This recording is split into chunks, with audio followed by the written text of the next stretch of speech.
the Royal Daily Tea YouTube channel. Please be advised all of my videos are for entertainment purposes only, based 100% on my own opinion, my own theories, and my own research. All of my information can be found on the public domain and falls under the fair use guidelines. Please feel free to do your own research. Good evening and welcome back to the Royal Daily Tea. So your girl took a couple of days off, and of course the royalty never sleeps. So we have a couple of little stories to catch you up on for a weekly royal recap. So the first thing first is we do have a little bit more information of things that happened after the Princess Diana statue unveiling. If you follow me on TikTok, I touched a little bit on this topic. As we know, it was a very awkward situation. You did see Harry and William, you know, they reunited. They looked like they were getting along. Harry was all smiles and playing it up for the camera. William was a little bit stiffer, so the body language was not matching. However, when they walked into the event, they did look like they were putting on a united front, and you did see the brothers slightly interacting and smiling, and that was nice to see. However, that was for a brief moment.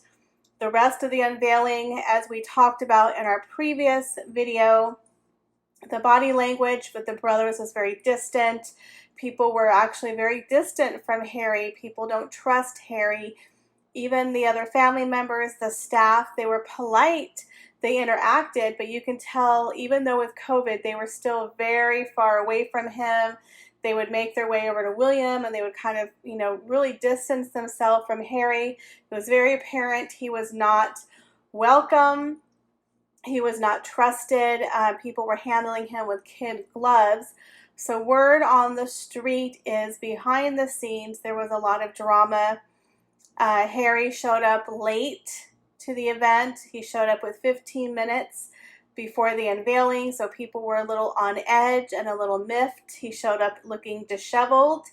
A lot of people who were at the event were speculating he might have been on a substance. Now, I cannot say this is true. This is hearsay, but from sources that I've heard from, it looked like he might have gotten a little liquid courage or another courage of some sort, but he was clearly not himself. He was acting really erratic and putting on a show, doing the hand gestures and the smiling like the Cheshire cat, and really trying to play up the interaction with William, the interaction with people, because let's be honest, you're on TV, all eyes are on you. You don't want to look like you're standing there by yourself. That's awkward. So he was really trying to engage with William, even leaning over a couple of times, and William stood rigid. He never bridged the gap between him and his brother. Even when the aunt came in the middle between the two brothers, she was clearly over to William's side. She was literally on top of William. Like, there was so much space between her and Harry. That was really uncomfortable. A lot of people think she was acting as a witness to kind of buffer between the two brothers, because it is said that William has a very bad temper, and Harry himself also can become a complete hothead. And so it is said that William was a little pissed at Harry for showing up late to the event, for holding people up, and then of course he was under the possible influence. Another thing that apparently went on behind the scenes a few days before the unveiling, during the time when they cut the guest list from 100 down to 13, and when Kate Middleton no longer came, there was a problem with the speeches. Each brother was to give their own separate speech, but the rumor is Harry did not want to submit his speech for approval. There's a rumor that, of course, that Meghan probably wrote the speech full of all of her word salad with no dressing on it, you know, her all word be woke, be authentic crap that she likes to spew. So there was a little bit of a battle about the fact that William would say one thing, Harry would contradict it. So they were afraid of the brothers giving speeches. So the Queen nixed the speeches, and that is why there were not any speeches at the event. There was a very general statement that was given. So there was a little bit of some stuff going on behind the scenes, and that is why they made all those elaborate changes. Now, after the statue unveiling, there was a small private reception for the 13 guests. It is said that Harry stayed for one drink, and within 20 minutes he left the event. He flew immediately back to Montecito. Her Majesty the Queen had been in Scotland for the past week and was due back in London the following day. So we all know that Her Majesty the Queen had requested to meet with Harry at Windsor Castle. Well, unfortunately, that did not happen because Harry took off immediately. Some people were saying, oh, well, you know, Meghan's uncle passed away and she's so upset, and that's why Harry had to rush home. But we all know that's bull, right? We all know Meghan could care less about her uncle. This was the uncle who helped her secure a very lucrative internship with United Nations in Argentina. This was a very lucrative deal that he helped his niece get into. It is said he was very proud to be her uncle, but in recent years he was very negative about Meghan. He was very upset that he was not invited to the wedding and that he was not happy with the way she was handling things as of late. So he did pass away, but he hadn't seen Meghan for years. He wasn't invited to the wedding, but somehow she's, having to get herself out in the press once again, take away from the statue unveiling, has to let it be known that poor Meghan is in mourning for her poor uncle, the one she couldn't invite to her wedding, yet who helped her on her career path back when she was 20, because we all know how she loves to discard people who do things for her over the years. So I don't believe that story that he wanted to be by his wife's side while she mourned her beloved uncle. I think that's just something they made up because he wanted to go. He didn't want to meet with his granny. For a man who acts like he loves and respects the Queen, he did this the same time during Prince Philip's funeral. He did not stay one day for the Queen's birthday. He left immediately, and now he couldn't wait one day to visit his granny, who's 95 years old, and now he's done it again, where he couldn't wait one day to visit with his 95-year-old grandmother. So a lot of people thought that was very disrespectful, that was very strange for a man who makes this big public proclamation of naming my daughter after my beloved grandmother and yada, yada, yada. But his actions don't always equal his words. It's very odd. So he rushed home to be with Meghan in Montecito, did not stay for the Queen. There is a rumor that there's going to be the second event in September where the 100 people who were originally supposed to attend the statue unveiling will be at this event, and they're saying that Harry and Meghan could possibly attend this event. I personally don't believe that Meghan will ever, set foot on English soil again, because she's not well liked. And I think she knows that she's not well liked. I personally don't believe that Meghan will touch foot on English soil unless the Queen passes away. I really don't. I think this woman is going to avoid it like the plague.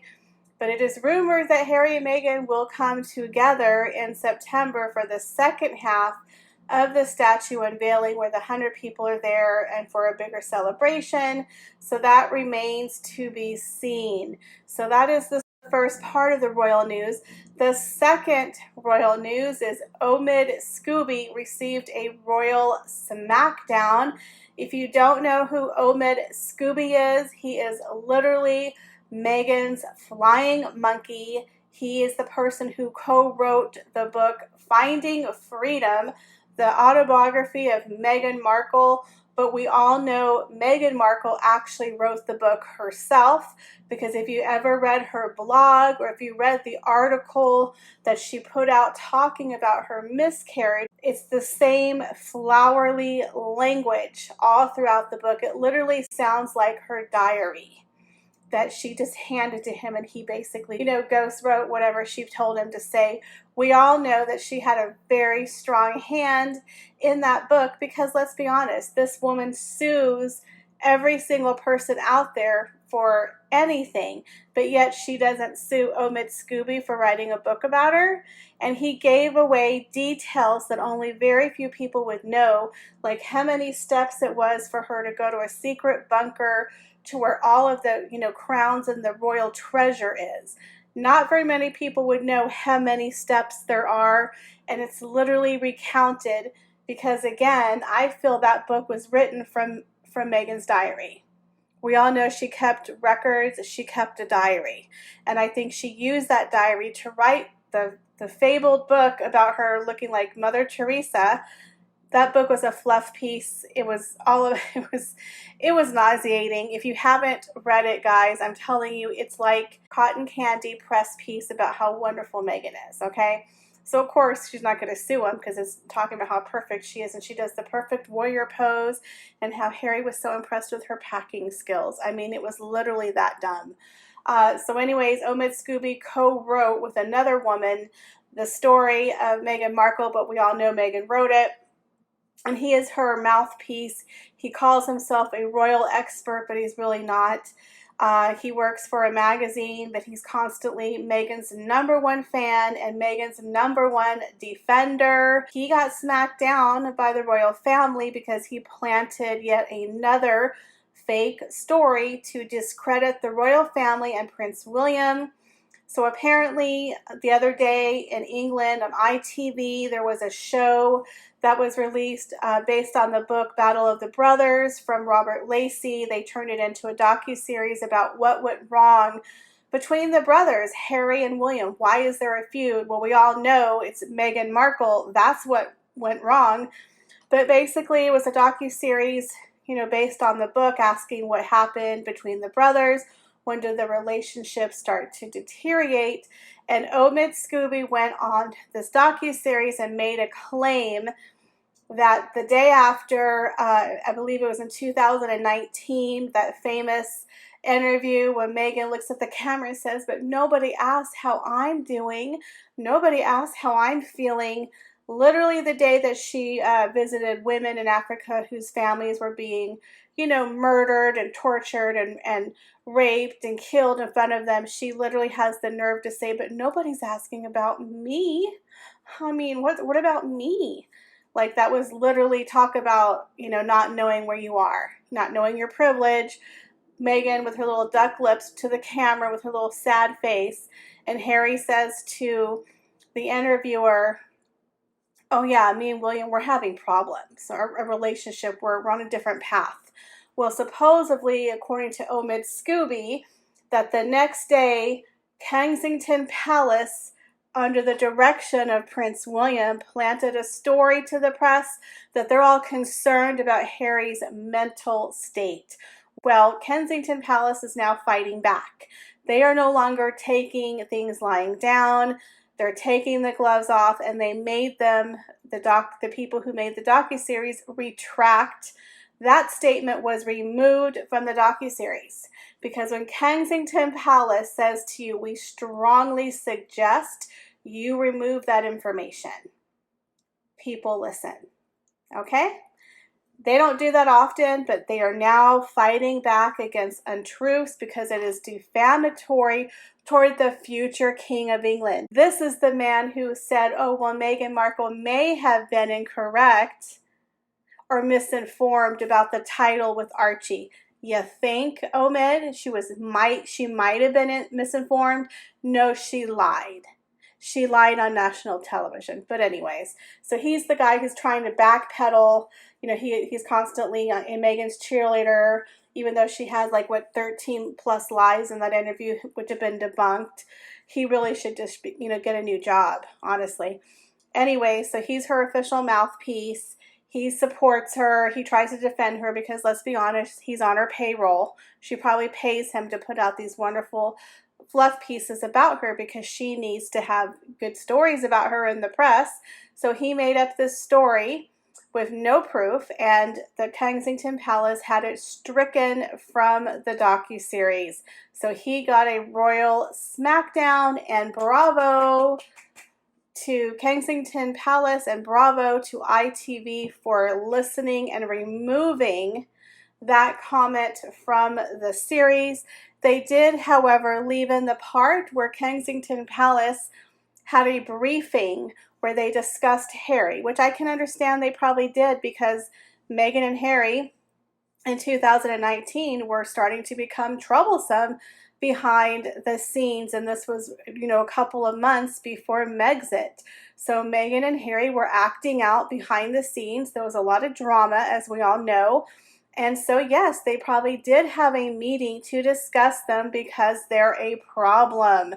But them planting a story in the press about them being concerned for his mental health is not something they would do, considering the fact that William has been, spearheading the charity Heads Together for years with his brother about mental health.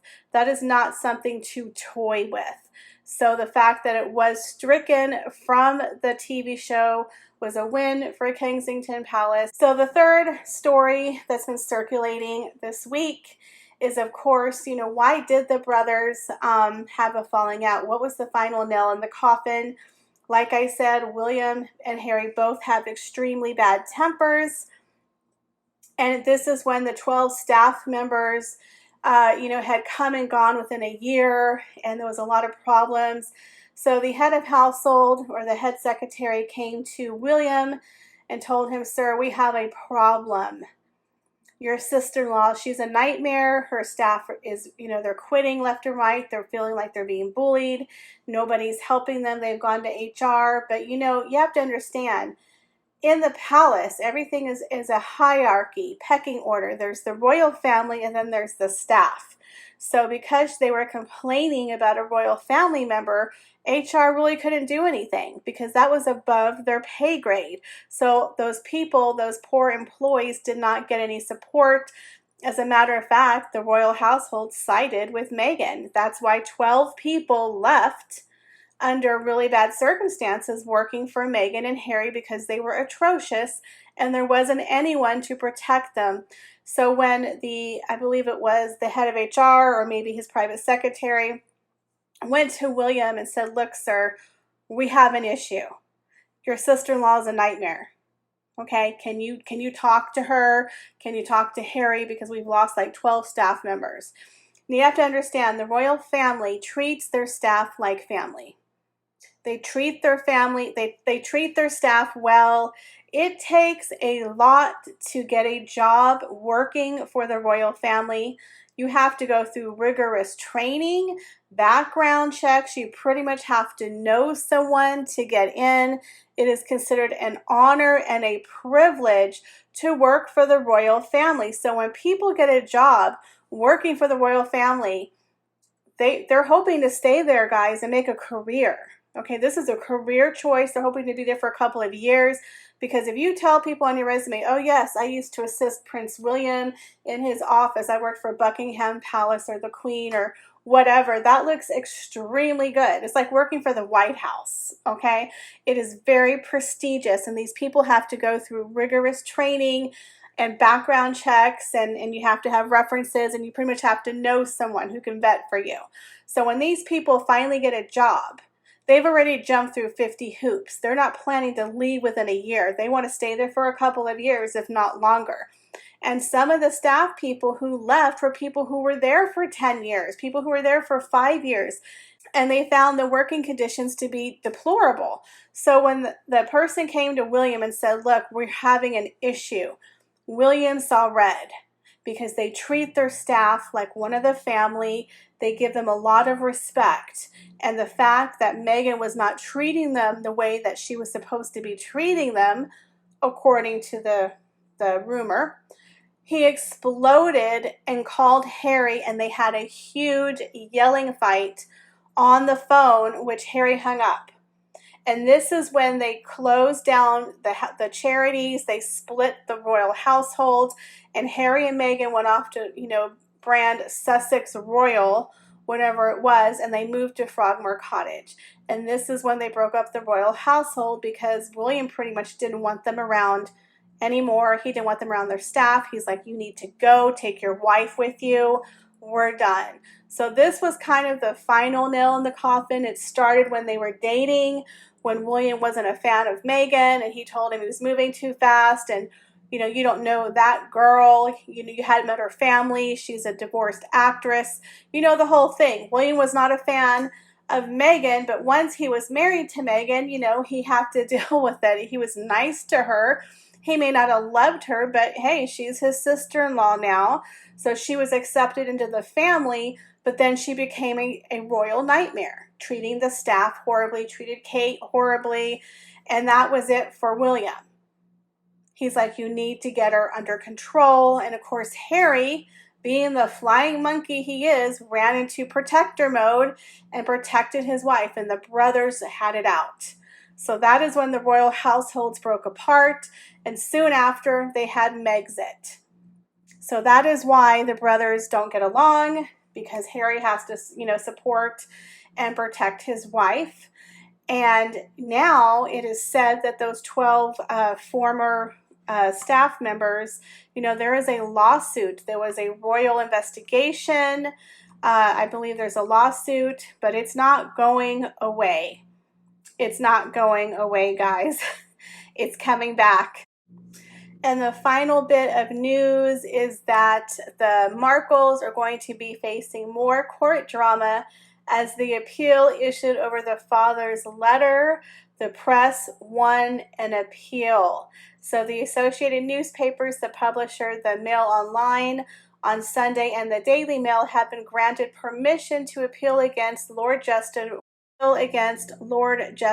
Warby's ruling in favor of Meghan. In February, Lord Justice Warby granted a summary judgment to the Duchess of Sussex, backing her claims the Mail on Sunday had invaded her privacy and breached her copyright with the publication of extracts from a letter she had penned and sent to Thomas Markle.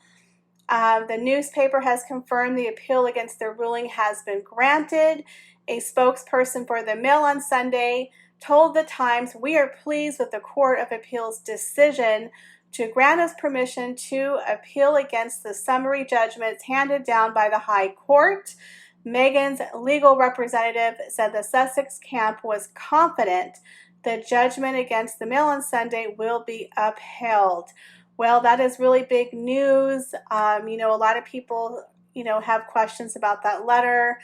It's very confusing, but she wrote that letter with the intent of it going out to the public, so I don't understand why she thought it was a private letter and that she would win a privacy case because her father gave the letter to the press.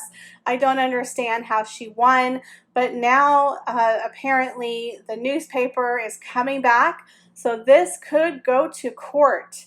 This could go to court, guys. It could get very ugly for the Sussexes. They want to avoid Meghan and her friends taking the stand. So I don't know what's going to happen, but they have that buzzing around. So that is all, guys, for the weekly royal recap. Let me know if you like the weekly royal recaps. I'll try to do those on a weekly basis if possible. But I thank each and every one of you for your support. I have some more videos coming out soon. Please make sure you check out my TikTok and my Instagram. I am working on the Royal Daily Tea website, and I also have some merch and working on some new designs soon. Thank you guys and have an awesome day.